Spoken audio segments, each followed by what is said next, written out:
Welcome to an Americans for Limited Government live stream. I'm happy to be back with Rick Manning today. What we want to talk to you about today is the American work ethic. I like to call it the great American work ethic. It is what has made America great in part. Rick, you uncovered something in the Washington Post over the weekend that it looks like the Washington Post accidentally revealed the truth of what is going on right now in the labor markets. Yeah, Washington Post has an article about people who are quitting their jobs, and in that article, it focuses on a county in Georgia, which is just south of Savannah, Georgia. It's called Liberty County, and they're talking to a lot of small business people and the like about what's going on. And the problem in Liberty County is they, like a lot of places, they're not able to get people to come work in the small businesses, and many of them are quitting.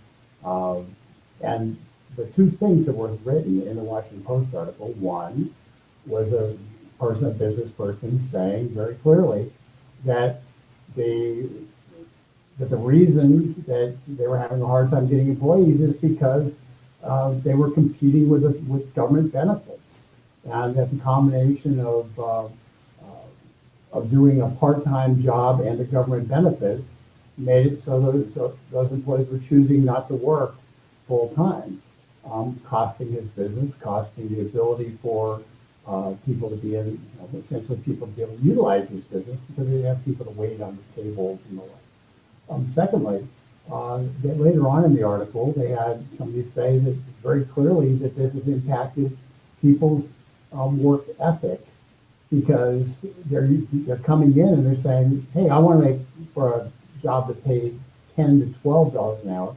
Would say, I want to make $30 an hour.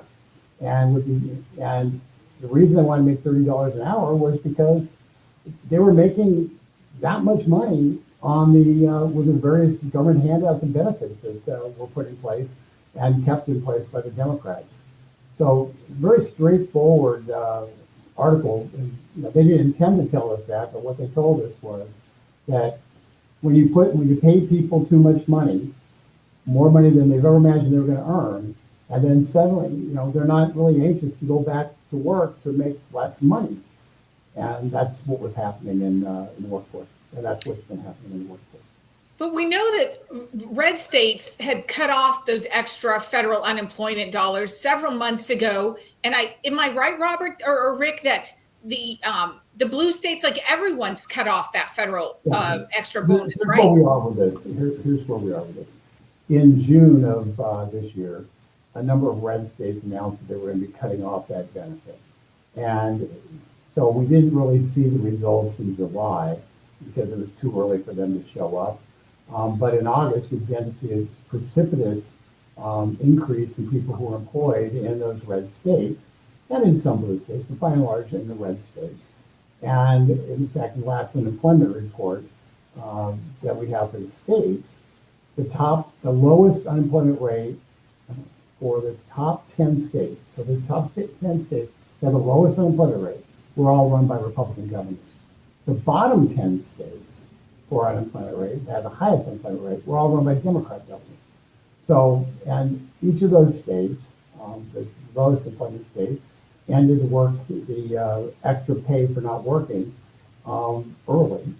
And the ones that were the highest unemployment were the ones that didn't end it until the federal government sunsetted it out in September. So that's just the way it is. Interesting point on this is that we have seen about 3.5 million people become employed between from July to November, and those people clearly were coming back into the workforce based upon the benefits ending and them having to get back into the workforce. And as a result, the biggest failure over the last 6 months of policy has been the Biden administration's insistence on continue paying people to not work. And the biggest success in terms of labor policy has been Republican governors saying, wait a second, we're not going to do that. We've got a labor shortage, and we can't be paying people a bunch of money not to work when there's plenty of jobs for them to work at. And that was a simple battle between philosophies. And I think from a practical perspective, we all know how that turned out, and I think the numbers have borne it out. So, Rick, what does this mean for the great American work ethic? Is this the end of that work ethic? Or are we now just a bunch of slouches who want to sit home and collect federal benefits? Or where are we at? Well, I think where we're at is that we're at somewhat of a crossroads in terms of our economy as a whole. And so let's just talk about what the Washington Post article was actually trying to say, because I think it had a valid point. A lot of people during the pandemic were at home. They were taking care of their kids. They were homeschooling their kids. There was a lot of money that the federal government was pumping into their households. But also they got used to doing something different. And many of those people made the decision that they would rather go out and drive an Uber on their time, but be able to be there for when their kid comes home from school. That's not a terrible thing. That's a good thing. That's a positive thing. But it is a shift in how the workforce acts in terms of priorities. And it's a shift away from the big push from the 70s and early in the 80s of women re-entering the workforce in particular and becoming and essentially using daycare and other means to take care of young children in school. So that was what the push was from an economic policy, labor policy in the late 60s, 70s, and 80s. And that became normative.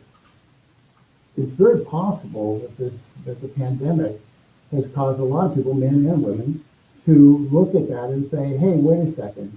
I don't just want to work and die with my boots on.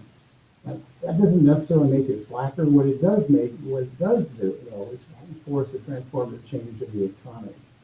And as long as people understand a simple fact, if you're not going to work, you're not going to get paid. As long as that dynamic exists, people have a right to make whatever life choices they want to make in that. I do believe, however, that we are in a transformative state because of the homework, because of the ability to do jobs that are internet-based, like driving Uber, that allow you to have customers connect with people who provide a service. And so we have a lot of things out there that really encourage flexible work hours. The problem with those things is they're all independent contractor type jobs. The problem with those kind of things is there's no upward mobility in them. And so you're not putting in years in your 20s, grinding away to get to a point where you'd be trusted in management in your 30s and trusted in upper management in your 40s. Instead, if you're driving an Uber today and you look at that as your means of getting money, well, guess what? Uber's not promoting you because they don't even know who you are. You're a driver and an independent contractor. So if you're driving an Uber today, chances are the upward mobility is to get a bigger car so you can have more passengers and make more money by having more passengers. But there is no upward mobility within a corporate structure under those circumstances. Well, I see what you're saying about upward mobility, but I think perhaps in particular, women are saying, hey, I can stay home, set my own hours, be more flexible, be my own boss. And I'm not really looking for upward mobility. I'm looking for flexibility and setting my own hours. Maybe they're willing to trade one for the other. And I think that's very astute. That is exactly what's happening. And I think there's a likelihood that what we're going to see in the next 5 years is a real growth in job sharing, where two people might have the same job that's a full-time job. It might overlap for one day or for half a day on Wednesday, say. So you have a transfer over what's going on. But, they would be working have the same job space, the same job block, but it'd be two people filling that role, providing the flexibility that people might be looking for. I think that's going to happen regardless. But yeah, flexibility.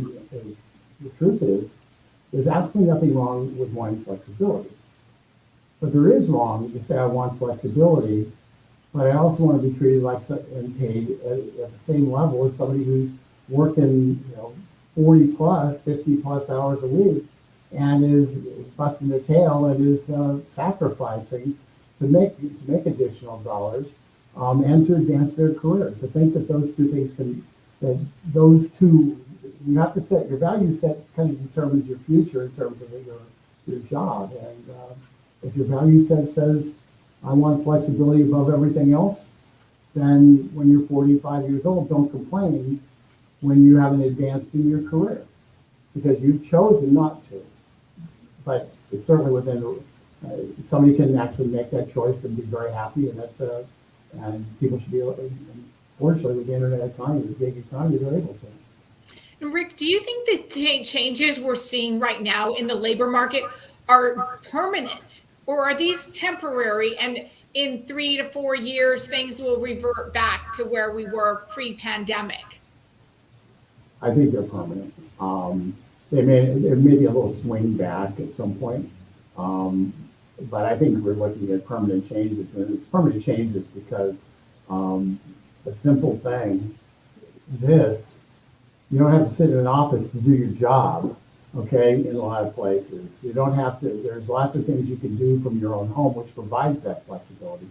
And if you're doing the job from your home, and it's one that requires you to get a project done, for instance, as long as you're working along the project timelines that the person's hired you or sets, they don't care if you do it at midnight to 4 or if you do it between 12 and 4 in the afternoon. The question is, does the job get done? It gets a little hard to be collaborative at 3 a.m., but that's part of the gig, and we'll find that a lot of careers and jobs that we never even thought of or didn't believe were possible will be prevalent in 10 years. And and if I could figure out what those jobs were, I'd invest in them now, and then we could all just go home and live on the dividends that they would produce. But bottom line is, our labor force is transforming. It's transforming more mobility, more flexibility, and less of a desire to sit in an office. And because of that, the jobs themselves are going to transform. The key is, will those employees figure it out that they won't make as much money if they're not as productive as employees who are working in the office? Because ultimately people pay for productivity, and if the productivity for a worker goes down, if you're working remotely, then you're not going to get paid as much because you're not producing as much. Well, Rick, one of the things I want to ask you about is a Wall Street Journal report today. You can see the headline there, Why U.S. Job Gains Are So Hard to Count During COVID. So what they're finding is that the projections on the number of jobs created each month are wildly off in some cases in recent months compared to what actually happened. And then the government will even go back in weeks later and make significant revisions to what their initial estimates or numbers were. So what is going on in terms of the insight? Are economists just not getting the usual data in terms of what's happening in the job market? You're asking two questions, and I'm going to answer both of them. The first one involves around, for a projection to be counted against something, you need to understand what it's being counted against. And when we get the unemployment report, there's two different surveys. One is a questionnaire that's asked to about 50,000 households. They phone them up, they answer the questions, and they can figure out how many people are employed, and how many people are unemployed, and all that stuff that you get in the unemployment rate. The other one is the one that made a lot of waves this last week, and that's called the Establishment Survey. The Establishment Survey is a questionnaire with a few questions on it that's sent to employers across the nation. And that questionnaire, they get returns from those employers. They tabulate up what the returns are, and they, from different fields and different things that are being, job things, where they're asking, have you created more jobs? Have you created less jobs? What's happening? So they're trying to get the business perspective. And the problem they're having is twofold. Number one, they're having a problem at the Department of Labor getting employers to fill out the forms. And I would say that's pretty obvious that small businesses in particular, who are short-staffed with a labor shortage, aren't filling out government forms. that don't affect their bottom line. So a lot of people would have been filling out forms, just I don't have time for this week, and they're throwing it away and not doing it. So so number one, I think there's a lot of people, particularly who don't have big HR, human relations departments, that just aren't filling out the forms because they're busy, because there are not enough employees to do the work that they have that's actually makes them money. And so they're not going to fill out a government survey. So that's part of it. So that's why you look on the reporting side, the Department of Labor side, you're not getting as broad of a sample. You're not, and as a result, it's just, there's a lot more statistical anomalies, let's put it that way. On the employers, on the private sector, trying to guess how many jobs would be created, the challenge is a little different. They tend to look at things like the ADP reports, and they get a report on it from ADP, which is a payroll processing company, about how many jobs they increased payroll jobs they were processing for. So if your company had 10 last month and you hire one person to ADP, they use ADP, they would know that you now have 11 jobs, and say report, oh, here's one additional job at this company. I think there's a disconnect between the ADP and what's really happening in the job market, because quite honestly, a lot of people are independent contractors, and they don't show up in a payroll system. They don't work for a company that's getting those kind of surveys. And once again, it's a survey. It's dependent upon people taking it. And economists are essentially professional guessers. And as professional guessers, they seek to try to get the best information they can.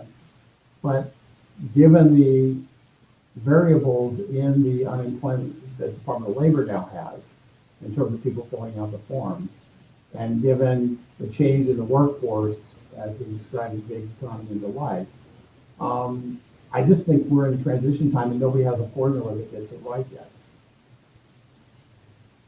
Rick, actually, I'm going to say what you're saying to me is a little depressing to me. The fact that you think that some of these changes are structural and they will be permanent and long lasting in the labor force, because I remember, as we all do, right, that it was 2 weeks to slow the spread or 2 weeks to flatten the curve.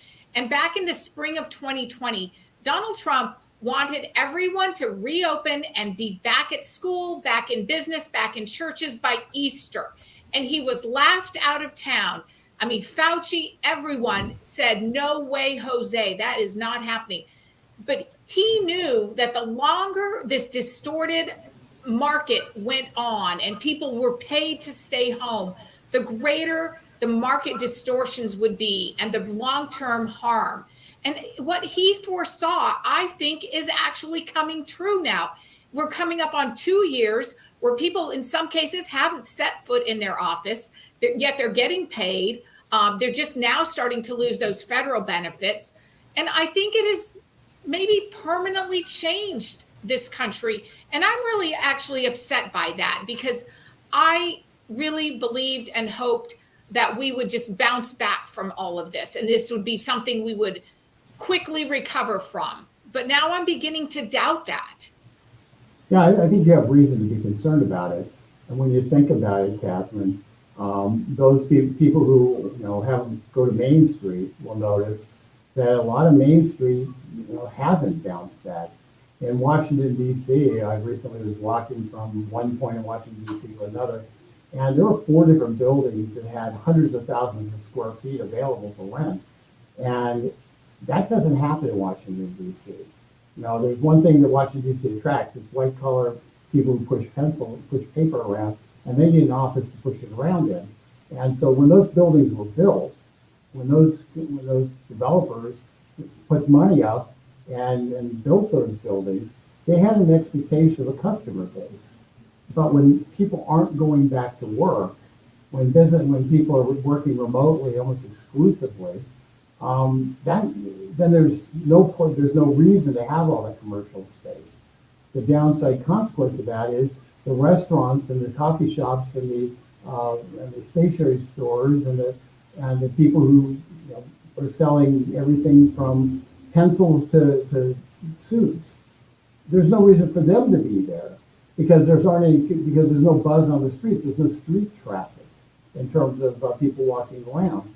And so essentially the lifeblood of a city is in terms of downtown, are the businesses that are there and their employees going out and spending money, parking their cars in parking lots and everything else. They're spending money that then goes to the city, goes to the tax base, and goes to the people who own the buildings and own the various businesses. In DC, the workers haven't come back.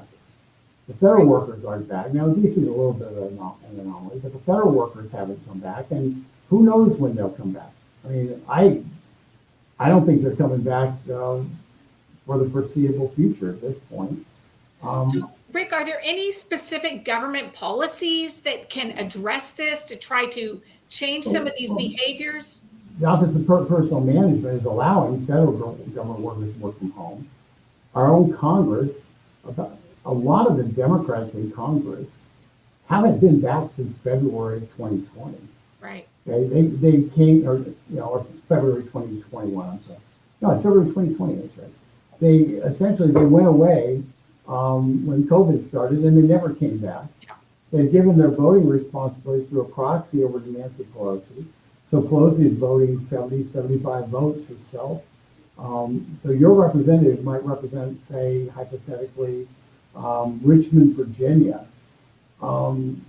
May not have been to Washington, D.C. to participate in committee hearings, to vote, to do any of those things in 18 months.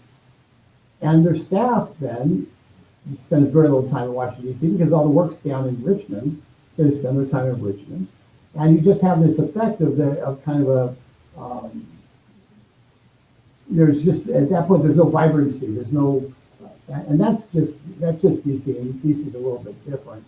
But fact of the matter is, we've seen this in New York City, where telecommuting, if you've got a choice of taking a train into New York City or telecommuting from home, you have to be dumb to go into Manhattan under those circumstances.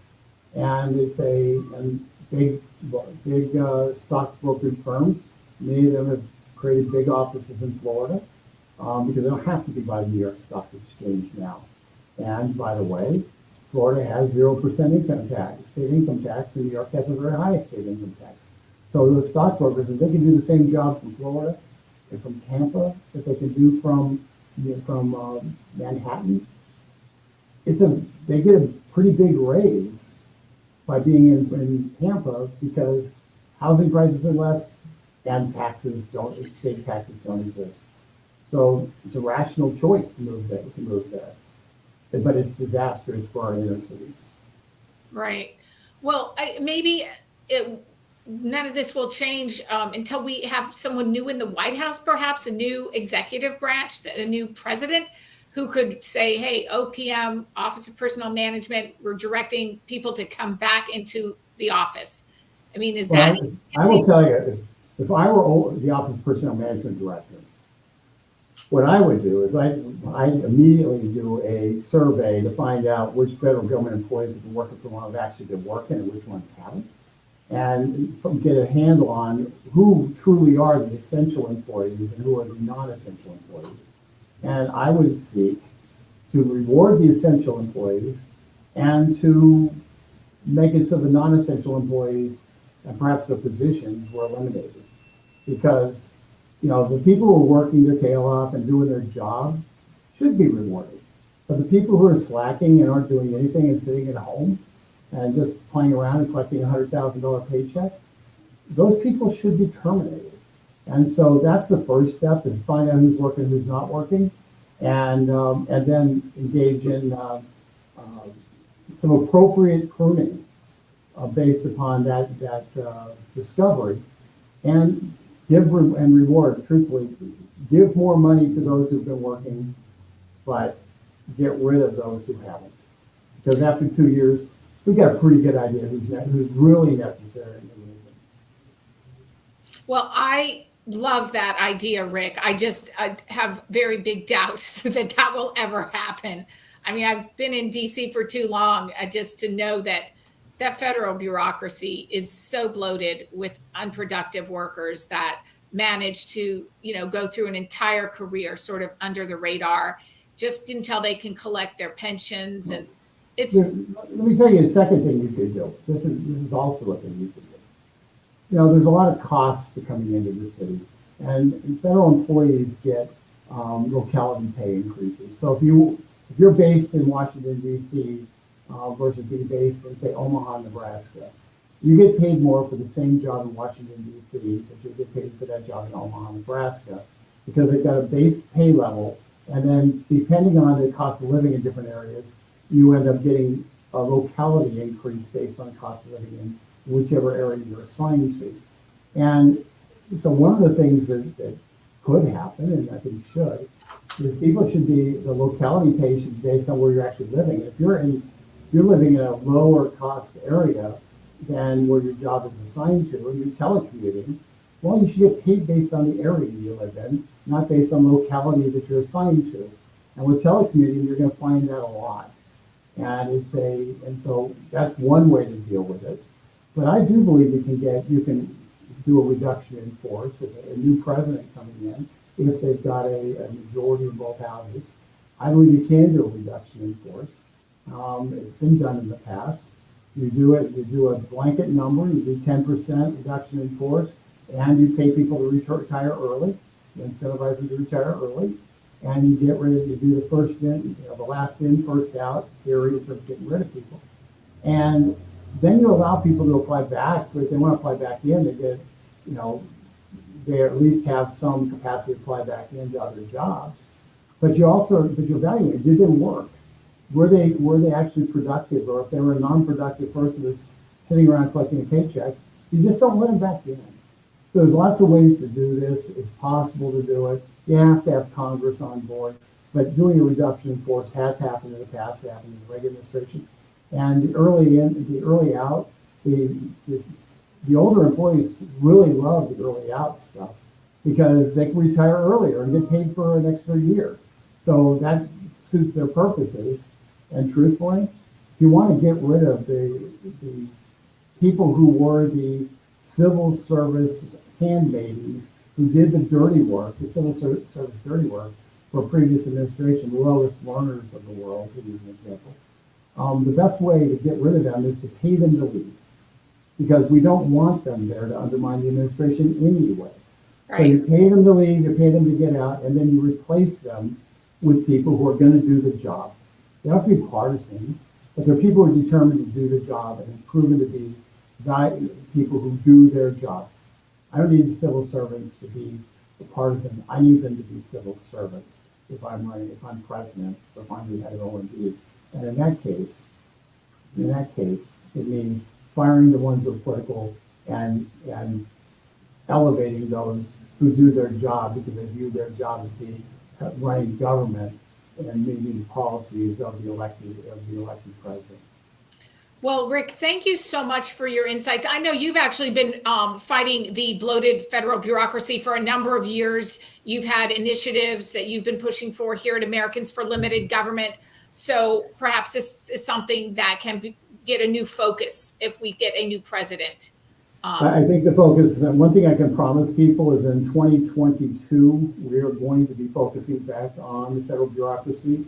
And we're going to be doing that not with an expectation that we're going to pass legislation in 2022, but with an expectation that we're going to tee up legislation that we're going to have a big fight over in 2023 and 2024, and creating an environment that when a limited government president is elected in 2025, they will have a tried and true agenda to cut the size and scope of government that we plugged in with the votes already there, already vetted, and we'll be able to jam it down their throats in the first 100 days.